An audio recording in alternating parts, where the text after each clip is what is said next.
Philippines, good evening. Naimbang garabi, masanto siya sa labid si kaya amin, maya pa bengi keka, marahay na banggi sa inugobos, maupay nga gabi, ha iyo nga tanan dinha, maradyaw na duyom sa idjuhurot, mayad-mayad nga gabi, buenas noches, bismillahirrahmanirrahim, assalamualaikum warahmatullahi ta'ala wa barakatuh. Ako po si Erik Espina at ito po ang Republika. Well, tonight, we're still focusing on the current issue, which is still the pandemic. World pandemic, that's a conflict in definitions, but we are fortunate enough to have for today, and we're going to divide this into three segments. First, I'll focus on human interest. Who are these individuals, their experiences, what they did with their families under COVID. Number two, what are the updates on COVID-19 and its variants and the vaccines that will be involved in this. And thirdly, since they are also members and advisors of the City Hall vaccine storm rollout plan, we're also going to ask for the updates for these two doctors. So we're very fortunate to have first and foremost Dr. Wyben Briones. He's got so many titles, as most doctors do. Seminars, the positions they've held. So we'll just simplify it. He's a brain surgeon. And then the next one is Dr. Peter Mancao. He is a cardiac surgeon. So, good evening to both of you. Maayong gabi kaninyong tanan. Maayong gabi. Maayong gabi. Maayong gabi. You know, I want to put a face, a human face to our frontliners. All we hear about is statistics in terms of medical workers that have gotten sick or unfortunately passed away. We want to see the human side of being a doctor. Each of you both, I mean, you both have families. So, let me ask you first, Dr. Wyben, how long have you been a doctor? I've been a doctor 36 years. 36 years. And a neurosurgeon last 32 years in Cebu. Okay, and then Dr. Peter? I've been in practice for 21 years, actually. And you both have respective families, of course, and grandchildren already? I have 3 grandchildren, Eric. Yes. Mm-hmm. And no, I don't have any grandchildren. Not yet? Not yet. Not yet. One of my son took up medicine. The 2 girls did not. Mm-hmm. And my wife is with the Department of Health as a doctor also. When you heard about COVID, did alarm bells start ringing in your head? You know, you have your feet on the ground, your nose to the air. You can hear these things among your colleagues. Did alarm bells ring for you? Yes, we were as scared as anybody, as any non-doctor, Eric, because this is a new happening in the medical field even. No? We have not had this kind of pandemic, epidemic, so a lot of it was unknown, even the treatment, even the diagnosis then. Pagsugod, when we started in 2020. Yes. No? So, as alarmed and as afraid as anybody. So we took all the precautions that we know of at that time is to stop working, meaning stop going to the hospital. That was my first response. Because the frontliners then were the ones who were sick, the doctors, and with the warning of senior citizens. I am 67 now, yes, Eric, so I was 66 last year. So, with very much concern of getting the and you are aware of some of your colleagues getting sick. The first few mortalities in Cebu were our friends, were our working colleagues. Mga kaila ninyo. Mga kaila, mga amigo. Papards good. Papards kayo. We work together, we see each other very often, and they were the first victims. And you could not even go to their wake. Not even. Not even. So unfortunately. So you were just texting each other among the doctors nga si Kuan na nitaliwan na kani nagkasakit like this. Tinuod gud na ang that was what happened. In your case, you also had your own friends that Yes, were sickly? although Or, initially when this happened, I thought it would be just like we had the first SARS-CoV scare Uh-huh. in was that 2003 or 2004 Uh-huh. when we started preparing. We had some masks already, but it fizzled out. no red signals for you at the If- time Yeah, yet? at that time. Oh. I thought maybe this could be one of those. Then the numbers came up. The numbers were increasing. The victims were also increasing. And this looks bad. This is something that I remember, Doc Peter, early in the disease when you told me, dili lang inibay, maulian Yeah, lang lagi we taan." thought- He was the one Very who positive. very positive. because all the victims, they were either they took the airplane, they got it from the airplane, or they got it from Manila, or they got it from a trip abroad. Uh-huh. So initially, I thought maybe this will not spread here locally, Uh-huh. no? So that was just that. At what point did you start second guessing yourself and you decided to talk to your family about it? Did you ever talk to your family? Yeah, when the numbers went up and we had our local transmission already, and then the numbers kept going up. Oh, this is something different. Mhm. And Especially when people were dying. yeah, and people Because were dying. ordinary epidemics like viral pandemics, we do not hear them dying, no? And this was And different. Really. My wife was also very much involved. She was with the DOH, and we were looking at what they were doing, and looks like they were serious already. This is something that we must look into. Did you sit down your family? Hala, mag-storya ta din na, lingkod tagtarong. And then did you advise them? Did you... In fact, we planned. Okay. Yeah. I had to recall my daughter. She was in Manila. Okay. And we were just in time when they said that classes were canceled. Plane was canceled maybe the day before. We were able to bring her in. Uh-huh. And then, but as medical doctors, as frontliners, we have to do what we have to do. Uh-huh. Did you Eh, close did you stop going to the office? Because that's a normal reaction. I know of some doctors who just close shop for a moment. Yes. Yeah, because our me secretaries myself, were our also secretaries were also afraid. to go Nobody to to man the offices, so we closed the offices. Easily, I closed it from March to sometime November of last year. Okay. That was the time. And then you're asking about family, how about we plan? Oo. I have a daughter who is a doctor, was going to the hospital every day for duty, Uh-huh. and a son-in-law Mhm. who was also a neurosurgeon, who was also working every day. Uh-huh. And I also work. So we divided the house. Okay. We partitioned the house. Uh-huh. One half of the house was for the hospital goers, and one half was those who did not go. Uh-huh. So we put up a shower just outside when you get into the House? house. Uh-huh. Take a shower every time before you come up. Uh-huh. Change clothes, Uh-huh. and then you go to that section of the house. We eat there, we read there, and we do not touch the children. We do not hug the grandchildren. There's really a partition. That's what we did. Dr. Peter, did you do the same thing or similar? Not really, because we were only the two of us in the house that were working. Uh-huh.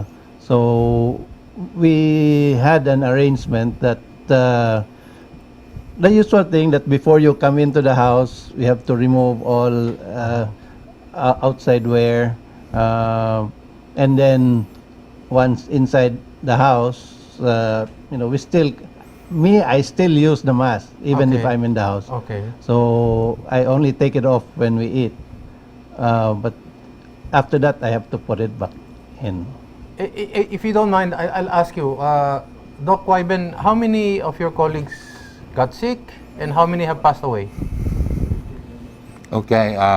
Just an average or whatever comes to mind. 4 of my classmates, really year mates, Yeah. passed away Okay. from COVID. From COVID. Yes. 2 in the U.S. and 2 here in the Philippines. Uh-huh. And these were my batchmates. No? So Those who got sick, those who got sick, easily I can count 20 20 colleagues. No? colleagues. But if you count my residents, Uh-huh. all my resident physicians practically got COVID because they were really in the hospital every day. Okay. They got cured, they went to duty again, and then Reinfected again? I think one got signs, but until now, they're all recovered. Yeah, went back to work. How many of your colleagues? In our batch, I don't think we had any, but I had a husband of one of my classmates also, yes, was a victim of COVID. From the standpoint in the hospital, majority of our residents, tested positive Okay. because they were exposed really, they're in the front line. But I think the precautions that were applied really helped a lot to make it manageable. Neither one of you has been infected. So far, none. Now tell us, God. tell the public why. What is the secret? What should we be learning from both of you? I go first. I think it's the prevention protocol that we do. Wash your hands, use the face mask. I think you're familiar with that. Yes. Have your temperature checked regularly. Uh-huh. Avoid crowded places. Never touch your face. If you look at that is Wuhan. Yeah. Wuhan, yes. The source of the virus. But I think that is, the most common prevention protocol Uh-huh. that really helps. And that's what has worked for you. Yes, I think so. Okay. And prayer. A lot of it.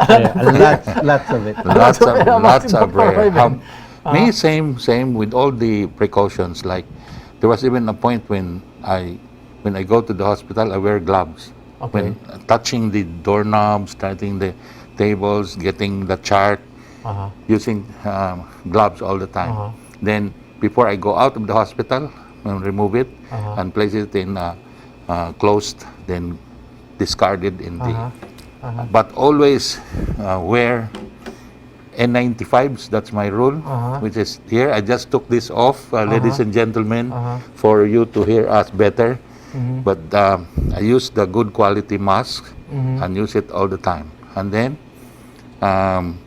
still avoid contact in the office. I have a acrylic divider that the patients are in a separate compartment. I am in a separate compartment. Not use the aircon. Okay. Open all the windows and in the clinics. And then also with very strict instructions that downstairs they won't let anybody who has fever or cough up. Now, if there are patients in the rooms which we have to visit, I require that there will be negative PCR. I will not go to a room. That's why there are some delays. I see them the next day na, because I require that they'll be tested with RT-PCR, and if they are negative, then that's the time I get to visit. No. Do you require that also for your patients? And say you're supposed to operate on them. It is required. It is required. All hospital admissions require a negative swab test. Okay. Okay. But there are cases that we have to operate, especially in my specialty. I think it's yours also. Yes. That, for example, this patient can die from the blood clot, Yes. and patient is positive. Emergency surgery. So, in many of the hospitals, we have what we call COVID operating rooms. Okay. The positives are done there, Okay. but everybody in that room, from the doctors, the nurses, to the janitor, uses level 4 PPE. Okay. That's the time that we are really and thanks God, so far we have been successful in not getting the because we still did operate still during the pandemic. How crucial are air cleaners, air purifiers in the offices, in hospitals? Is that the wave of the future? Personally, I don't think it works. It's just incidental that it is there. I believe when the book of COVID is written, 3-4 years from now, some of these things that we are doing now will be proven to be, not needed. Okay. Same also? Air purifiers, I have air a cleaners? slightly different opinion, Pete. Okay, I encourage the operating rooms to be the air filtering should be good, Uh-huh. and then my office has a HEPA filter machine, Uh-huh. and then here Uh-huh. this is a HEPA filter aerator which I use for my N95. Yes. So I still believe in air filtration will somehow Extra. another It's an extra extra, it's an layer, extra precaution. another Okay. layer of protection. Okay, we're going to pause for a few reminders. Mubalik ta, paghuman pila ka gutlo, o kuyog paghihapon nato si Dr. Wyben Briones ug Dr. Peter Mangkaw.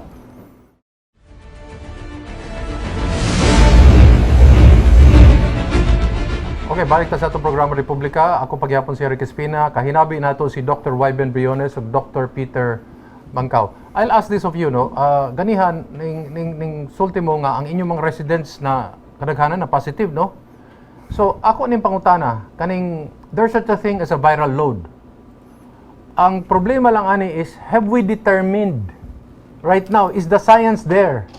Is the research there that will determine what is that viral load that will finally, get you to become positive, makes you sickly? That's the first question. The second question is, does it follow if you breathe in COVID virus, a few particles, will you be negative or will you be right away positive, or really that depends upon your bodily defenses? Anybody? Well, the residents in the hospital who turned out to be positive got the virus not in the hospital. Okay. It's usually when they are already outside, Okay. because in the hospital they are supposedly fully protected. Okay. So sometimes when they go out or when they are in the dining area of the hospital, They remove their... they remove their mask, so And that's they- where people get the virus. So that's probably just, that's my opinion. Okay. And then when you take out your mask and you get the virus, it is correct. Your own immune system will also take over. Okay. But the virus will thrive once it enters the mucosa. Okay. So it takes X number of days, which we do not know how many days, for it to cause symptoms already. Okay. Okay. So what do you mean when you talk about viral load? Certain doctors say that you're constantly in the front lines. Eventually, your defenses, you become, tired. And your defenses are down, and then you become subject to, your body is weak, and you arrive at a certain point number of virus intake, and you become sickly. Is there such a thing as a viral load in the first place? There should be, but unfortunately, Eric, there is no quantitative count. It's not like a WBC count or a bacterial count. But there are viral cultures which are not done locally. We send them to RITM, meaning the number of particles that is found in a certain cc of blood. Okay, but it should be directly proportional naturally. And it is the number of minutes or number of hours that a patient is, for example, exposed and beside a patient that is really active, and then the number of minutes or hours that they stay with them. And usually we observe that they get the disease. So we have fashioned scheduling of residents now in my department. They go on duty 1 week, and they go off duty for 1 week. It's 7 days and 7 days rest. So we rotate them, and then the number of hours for a patient should not in duty should be only about 12 hours a day, and then the number of minutes that they go to a room which is positive should be also limited. So resting is very important. It should Building be, your it is. body defenses is also very important. Does that follow, therefore, that if you breathe in this virus, because of your body defenses, Even if you have a strong body defense and you are overloaded, you have, so there's such a thing as an Prolonged. overload. there should be. So, but if you breathe in just a few particles, posibleng wala. Your body can take care of it. Can take care of it. In short, that's Yeah, what I'm so trying to that's determine. where the vulnerable population comes in. You know, when that studies have shown that people who are Of certain age. certain age with Comorbidities. more comorbidities, then that's where the virus really loves to thrive. Again, I will say, you know, all these things about the viral load. This will come out later when the book of COVID again is published. What both of you are saying is this is still a learning Yes, process. because- Continuing. This you know. is a continuing something we project. This is something we cannot read in the book. Uh-huh. None of this is mentioned in the book about COVID-19. This is something new. Would it be fair to say that the vaccines that are coming out now does not really cure the virus? It just kickstarts your immune system. In That's short, a- there is really no cure for Correct, yeah, COVID. because Yeah, that's just correct. the, kickstarts. That's the correct, role Eric. of the vaccine. The vaccine is not a cure. It just primes your immune response to the virus. And then, if I might use the term, the judges are still out, no? The jury is still out with regards to the various variants and how the vaccine is effective with regards to particular vaccines. Would that be a fair statement? That is correct, because even if you look at the flu vaccine, every year they come up with New. new new flu flu vaccine. Newer, booster yes. doses for the variant. Because That's virus really is possible with the COVID-19 also. because viruses naturally they mutate. They will mutate. That's the way it lives. It has to mutate to adapt. So what is happening now is that the UK and the South African variants are mutations and unfortunately are brought to our shores in which our population are not used to it, even if we have 1 year of it, 1 year of the ordinary, if you call it ordinary COVID. But since these are new mutations, it will take another kind of response to kill the virus. And since we are not prepared for it, the new ones, that's why Are they more lethal and aggressive? The UK, the African, and then there's even an American. okay, so they are more transmissible, but we observe in the Philippines, if doctor will agree, is less lethal Okay. in the Philippines. In the Philippines. But in other places, they are more transmissible and more lethal. Okay. So it's the different variants will How behave about the different. P3? There is supposed to be a Filipino variant. The P- Again, the jury is still out as to Yes, The because P3. you know that How is deadly they the are. nature really of the virus. It will mutate. So even the virus that was here last year, I think it's no different from the virus in South Africa or wherever that is mutating. I think also the one that we have here is also mutating. That is the nature of the virus itself. Is it possible that every country, more or less, will have its own variant? Eventually, it will. If you It are will very happen. strict in the containment, like if the transmission of travel, the prevention of travel is very much controlled, we will grow our own mutants. We will have our own mutation, different from UK or even Africa. I will ask you, as medical experts, I read this, that there is a French variant that cannot even be detected by a PCR test. It's possible because the PCR test is based on the characteristics of the original virus. That's where the match the reaction and say that you have a viral load of something. So it is possible that Would an antigen test reveal this? No. a new antigen test Specific should be for that. developed for that Specific time. for that, yes. And then a new vaccine will have to be developed for that.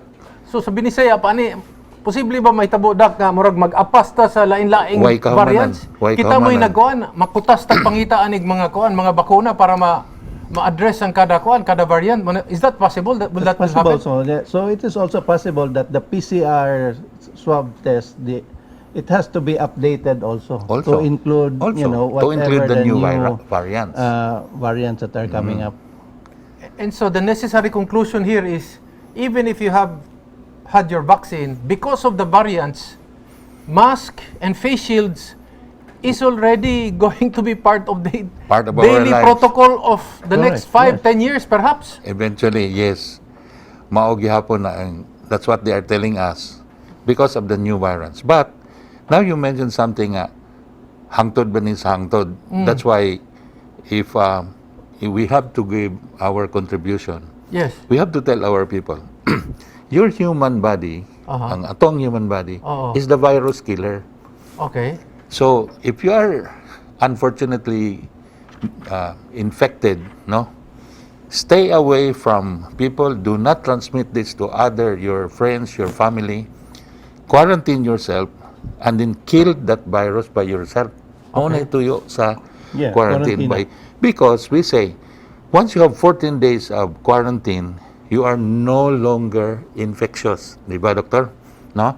So, you have killed the virus that entered your body, but everybody does that. Everybody does that. Kung unfortunately lagi matakdan, quarantine yourself, kill that virus. After 14 days or even 21 days, you are no longer infected because imo nang gipatay imong virus. You don't have to have a vaccine to do that. Okay. I will ask this of you, both of you, no? You test positive, you test negative. Is it possible that you still have the virus? First 5 days, okay? Ang isulti nila na to, Sir Eric, Oo. na if you are tested after contact on the first day, you Okay. can turn out being negative. Okay. But wala kay laing contact, you can be positive in 5 to 7 days. Okay. Amo na isang resulta. Therefore, Oo. ang usefulness of a PCR test is on the 5th day. Okay. So, dili mi mag-usik sa pag-testing nila sa first day of contact or even the second day because that can turn out to be negative and that is a false negative. Naa na siya, but the viral load is too little to be detected. Okay. Mausik lang ang imuhang ikan. So, you wait 5 days 5 days. and this one will be more reliable. Okay. Na naabagyo ka or wala ba? After that cycle, you have another test, negative ka. You are no longer carrying the virus. Can we say that? Can we now say that Negative also? yun ka. Meaning wala kay na virus. yun ka. Oo. So that means the virus is totally gone. You did not get it. Meaning if nagpa-test ka, Let's say panlitan, positive ka, and then later on, second test mo after several days or 15 days, kaya Nag-negative. naayon na ka, Negative. negative na ka, is the virus dead or can you still transmit it? okay, Ang ilang statement. ang ilang state is the transmissibility is the 10 days. Okay. Eh moment na ang rationale yung anong 2 weeks ka ng 2 Ang weeks na quarantine. quarantine na Okay, okay. after 10 days na muhinay na dili na kayo makatransmit ang virus. Pero there are people na up to 1 month Naa. swab test mo positive gyapon. Is there such a thing? Yes, why? That's what they say. Mo na ingon, you continue shredding the protein of the dead viruses and then mo na yung ma-pick up sa PCR. Mo nga, positive lang gihapon, but clinically, you're allowed to go around because you're no longer infective or infectious or contagious. No? That would not Because- also be a false positive. That would not also be considered a false positive. That is still, I would say, a positive. Okay. Pero because that's still the virus or parts of the virus ang gidetect sa PCR.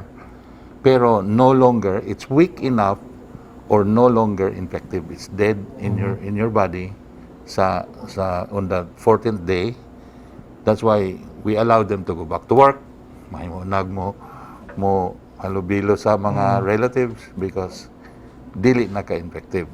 Okay.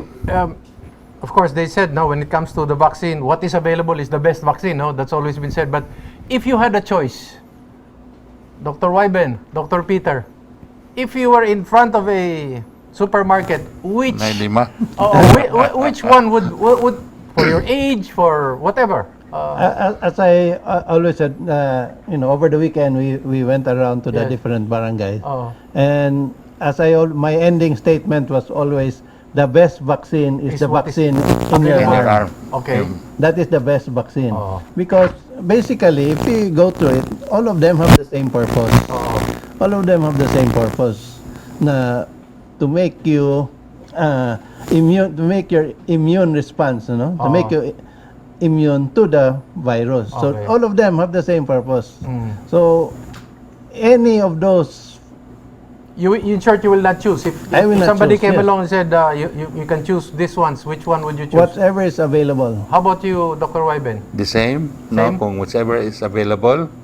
Kay, the two new ones in responded with 95-94%, no? Yes. Ang duha, no? Oo. Ang first two nga made in the US nga ingon nga 95% or above, kanang these are very new technology. These are the mRNA vaccines. You do not really know what's going to happen to your cells in the next many years, Aha. no? But the old ones, the old techniques, no, which is the attenuated vaccines, is the good old technique 20 years ago.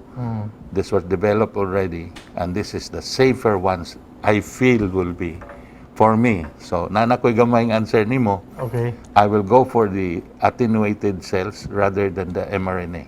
Okay. Again, we're going to pause for a few reminders, and when we come back, I'll ask them just a very theoretical question. Which would be better, two vaccines or just one vaccine in the rollout when Republika returns?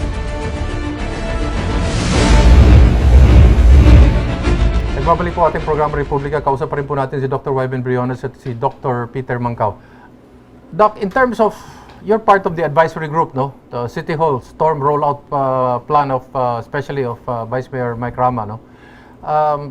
Which would be better? I mean, convenience-wise, cost-wise, one dose of vaccine or double per person?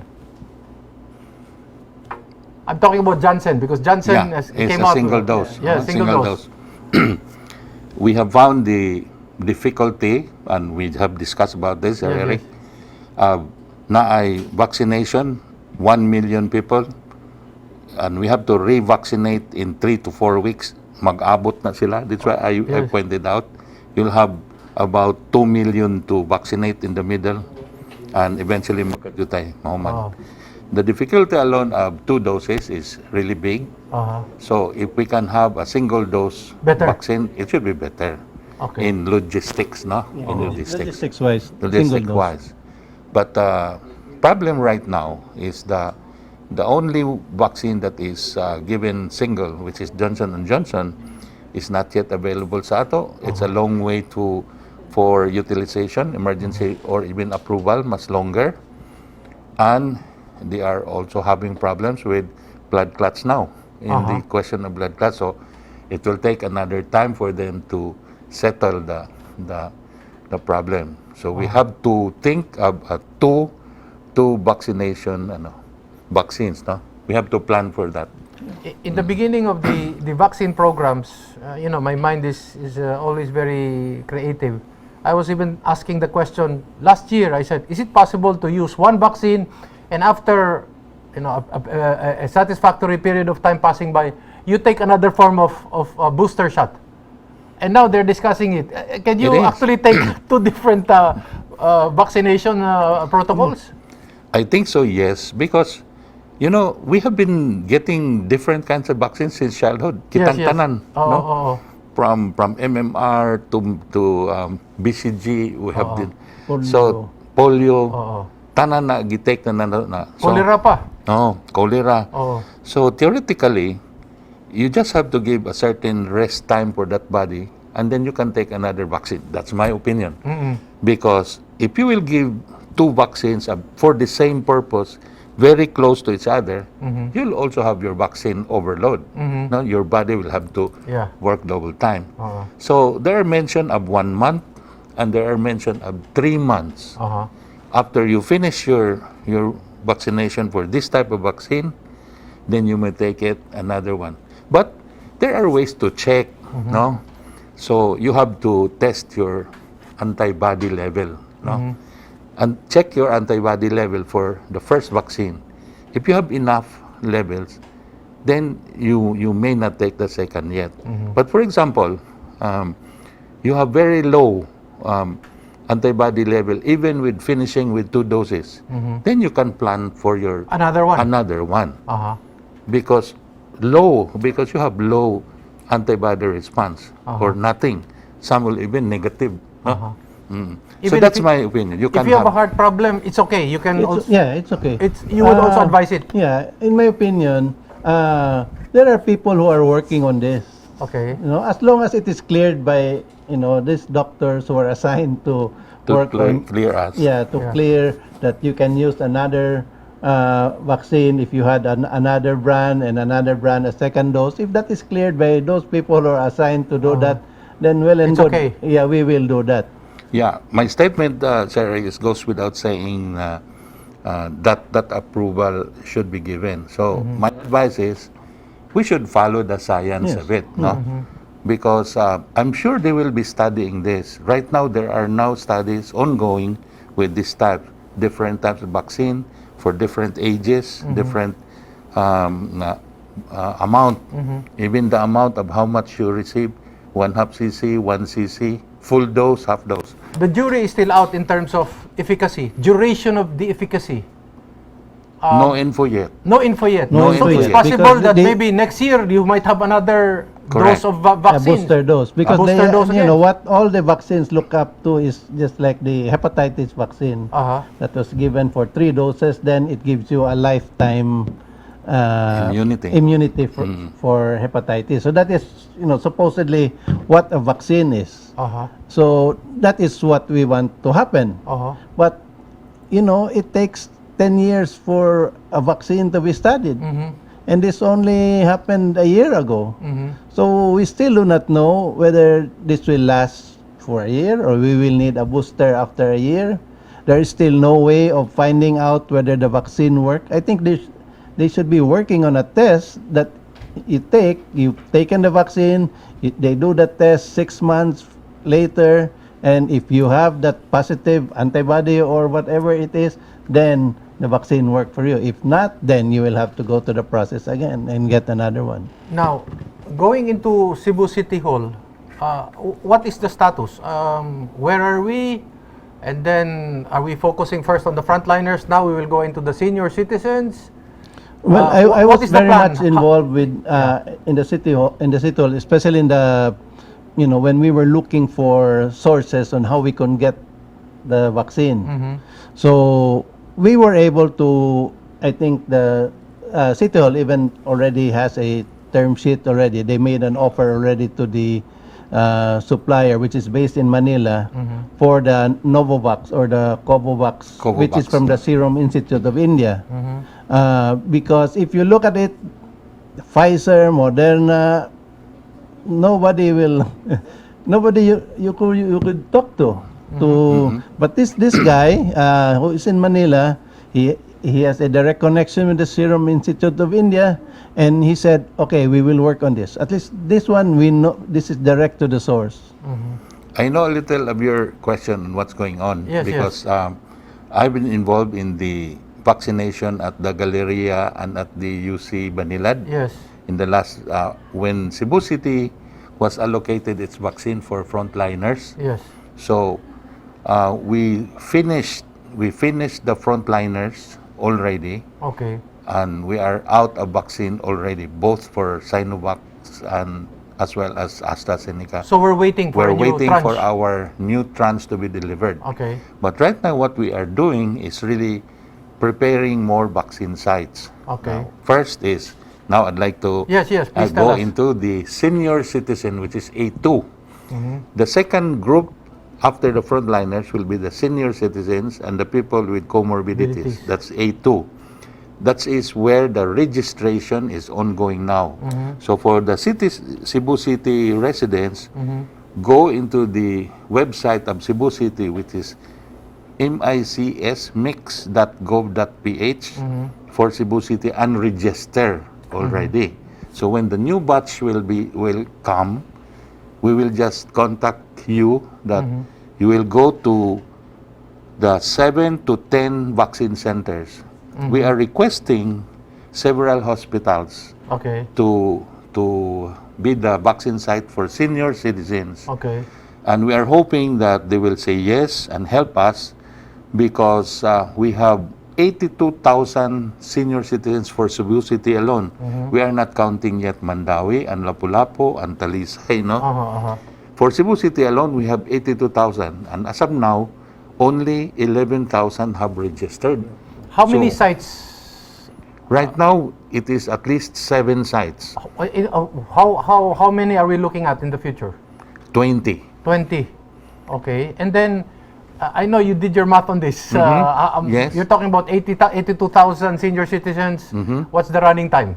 In 1 month's time? 2 weeks. 2 weeks. If seven hospitals will work with 3,500 each, we'll finish the 25,000 which we feel will register. Because right now it's only 11. We're doubling that number given in the next 2 weeks. Then we have to think of a way how to vaccinate the rest of the senior citizens. I mean, it has probably be house to house. We have to bring the teams to their house to protect the senior citizens. But before we can do that, it's really the convincing. The It's really information, education campaign. Education is on very vaccine important. hesitancy. That we have to convince this, and we are here tonight. If you will make me the example, senior citizens of Cebu City, I am 67 years old. Nagpabakuna na ka, Doc? Opo, I have finished my second dose. Okay. I am 67 years old. I am hypertensive. I have mild diabetes. So Okay. I have 2 comorbidities. Oo. I do not have a heart problem. Thank God. So I have 2 comorbidities, and I am 67 years old. Okay. I just finished my second dose the other day with Sinovac. Kung naa kay diabetes, Doc, pwede kang ikaw na lang mo injection sa imo kagulingong bakuna. Yes, Pwede. you can. So that lessens the problem of the number of That's why we citizens. have to say it's house to house. But people will tell us, how about the post-vaccination monitoring? Yes. Mao man ay problema is Kung naay adverse how reaction. to watch you 30 minutes after sa vaccination. So that can still be developed. For example, in a small sitio, you can have a medical team standing by, and then go house to house for the senior citizens, and then you watch them, before leaving them. Dr. Peter, you also had your Yes, vaccination. I also just turned senior. Okay. So I also had my second dose of Sinovac last 1 week ago. And I'm okay. I'm okay. Yeah. Aside from the usual, you have slight headaches, joint pains. Not even headaches. Ikaw, wala? Me, walay headache. Ikaw, Doc, I have a small rush. On my second dose, I just had a slight fever. Pero what we're it saying went is away right every away. person has a different reaction. Yes, somehow. Okay, because I know of some doctors from Manila, mura kuno sila gikulata pod. Yes. Sakit kuno kayo ang kuan ilang mga joints, mura sila kuan na gamayng kuan, little fever. Yes, because as what I mentioned at the start, I have help in the vaccination in ACE hospitals for our employees Okay. and the group of AMRO. And then about 2 had kanad yung mamula, allergic reaction, which was treated with gamay nga steroids, and that's it. And some would say nga murag dunay flu, 1 or 2 nga murag flu-like, nga murag yung maghigda sila, dunay fever, dunay body pains. But salamat, nobody serious enough to be but hospitalized. majority, Wala din sa Cebu, no? wala. Nothing, no? Yeah. Not even in Manila was there ba? Nakakuan ba ta Very sa small Manila? percentage na There was this controversial nga nurse nga some 47-year-old nga na vaccinate, and then she passed away. They were examining it and analyzing it. They found out that she was COVID positive already maong when she was vaccinated. It's not advisable. If you're already positive, you cannot Not take... advisable. Not advisable. Oh. Ako ni pakutana nimo, Doc, na, we're waiting actually for national government vaccines to arrive from Cebu, no? And this is distributed Cebu, Davao, etc., no? But there's also thinking in Metro Manila that where you have surges, that is where the vaccine should also be having its own surges, vaccine surges. Your thoughts? Correct, because Correct. if you look at it, in the US, if you go by their statistics, Oo. now when they had a surge, and at the same time that was the start of their vaccination program also, and it very well went down. So that two should go hand in hand. Now, with regards to earlier to the vaccine also for the city, Yes. we need to find out how many will receive the vaccine, because it is not easy to have if you have more than what you need. So Okay. what we should have the numbers correct. Okay. The number of people who will, because di man sad pwede sobra ra atong kuan. You are the advisors, no? You are the advisors. The money coming, I mean, the vaccine that is now being used is national government funds. When it becomes city funds, which is about 400 to 500 million pesos, would it be fair now to say that because this is money appropriated by City Hall for constituents of Cebu City, that those who will benefit from it should only come from Cebu City? Because this is no longer national government funds. What do you think? We are looking also at what Taguig is doing. Which is? With Taguig says we welcome anybody who is working in Cebu City, because there are workers in Cebu City From who are outside. not from Cebu City. But anybody who is in Cebu City should be welcome to have that vaccine. Why not make use of national government funds for people like that first? And then prioritize it in terms of Because we cannot rely on the national... the numbers from the national government. That's why the city has to complement it. The city has to have its own vaccine program also. How about the proposal that we can give other individuals working in Cebu City? However, we have to prioritize the residences, those who actually live in Cebu City. Correct, What do you yes. think? Well, That should is be correct. how the That is program the should work. Cebu City's taxpayers' money that we are spending for them. Yes, yes. Fair is fair. Then spend it for Cebu City taxpayers. And then if there are people working in Cebu City who is contributing to the economy, Yes. then they should So also the priority be, they should should also be be Cebu City residents. given. What do you see moving forward are the problems that we'll be facing, given that the vaccine from Cebu for Cebu using its own funds will be 5-8 months away. Right now, we really have to wait for national government, no, to provide all this. So that is where the information education campaign should come in. We have enough time to work on this. That by that time that vaccine comes out, we do not have to convince people, to come out and have the vaccine. So when that time comes, it should be the vaccine is ready, your barangay is ready, you're next. So the next question for them will be what and when, and we will be there. That is what we should be working on now. Prepare the recipients and prepare the workforce, Eric. Yes, the personnel. The first look at this, we have only had about 2 weeks of vaccination, Yeah. and you can see the number of volunteers going. It's decreasing. You see, you cannot ask Correct. Yes. anybody working for you for 8 months every day. Correct. So they have to be programmed, and these people will work this time, and that's the preparation that should be there also. Final question. It has everything to do. Very important question. If the president comes to you and say, how important is elections in the coming 2022? Is it worth sacrificing the lives of our people to have an election? Yes or no? Dr. Peter? I think yes, we should have it. We should have elections. We should have it. Yes. Okay. Dr. Wyben. I agree also, we should have We it. should have elections. We should have it. The Okay. people should have the choice of its leaders. Okay. Well, that's the end of it. I just wanted Thank to you ask very that. much, Eric. Yes. It was a pleasure. Dagan salamat kayo. Atong pasalamatan si Dr. Wyben Briones, si Dr. Peter Mangkaw sa hapit usa ka oras natong panaghinabi o pagkuyog, nakakuha tag daghang tag nakatunan. At ito po ang kabuuan nating programa. Ako po si Erik Espina. Palagi po nagsasabi, magmasid, makialam. Higit sa lahat ay manindigan dahil wala pong magmamahal sa Pilipino kung hindi ang Pilipino. Daghang salamat. Maayong gabi kaninyong tanan. Maayong gabi. Thank you very much.